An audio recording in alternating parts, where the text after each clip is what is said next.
దొంగల్లో నొప్పించండి, ఏపల్లో నచ్చండి. ఏపల్లో నచ్చండి నేను మాత్ర వేసుకోవాలని అనుకుంటుంది. మాత్ర వేసుకోకపోకుండా మెరిని పిలుచుకొని తైలాభిషేకం పట్టించుకొని పిలుచుకుని శుక్రవారం పొద్దునడి ఎక్కువ తోమించుకున్నాయా. తోమిస్తే ఈ పళ్ళు ఇక్కడ ఊపిరి పోసుకునే నాకు గుండెలో ఈ సైడు పైభాగం. మేరీ ఏమనిందంటే ఈ భాగం అంతా గడ్డలు ఉండాల్సిందమ్మా, నీకు 4 ఉన్నాయి, చిన్న చిన్న గడ్డలు ఉన్నాయి. తోమితే అసలు చేయి పెడతాంటే ఆ పాప కొట్టినాడు, నన్ను నొప్పించండి.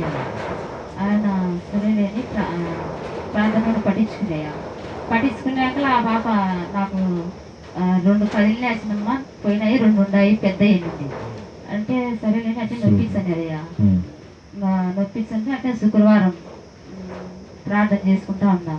స్త్రీల కూటికలో మంగళవారం ఆ పొద్దు భాషలు మాట్లాడి అభిషేకం పొందుకుంటానే అసలు నేను కూర్చోలేకపోతున్నాను. ఇక్కడ దొమ్మలు పట్టుకుంది గట్టిగా పట్టుకుంటే అప్పుడు మీరు దానికి ప్రార్థన ప్రార్థన కూడా చేయలేదు. కొత్తగా ఓపెన్ చేసి నేనే విశ్వాసంతో పట్టించుకొని ప్రార్థనలో భాషలు మాట్లాడి అభిషేకం పొందుకుంటానే ఆ నొప్పి అస్సలే లేదు.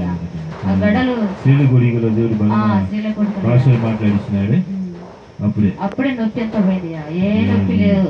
మళ్ళా పోయి మళ్ళా చెక్ చేసిన వేరమ్మతో, చూడమ్మా నా గడ్డ ఉందంటే ఏం లేసినమ్మా అంటే ఏం లేదు, నొప్పి కూడా లేదు చూపించుకునే. దేవుడు తీసేసినాడు స్త్రీల కూటికలో ఆ గడ్డ అనేది లేకుండా తీసివేసినాడు. యేసయ్య నామానికి మహిమ కలుగును. తైలాభిషేకంతో దేవుడు స్వస్థపరిచిన యేసయ్య నామానికి మహిమ కలుగును.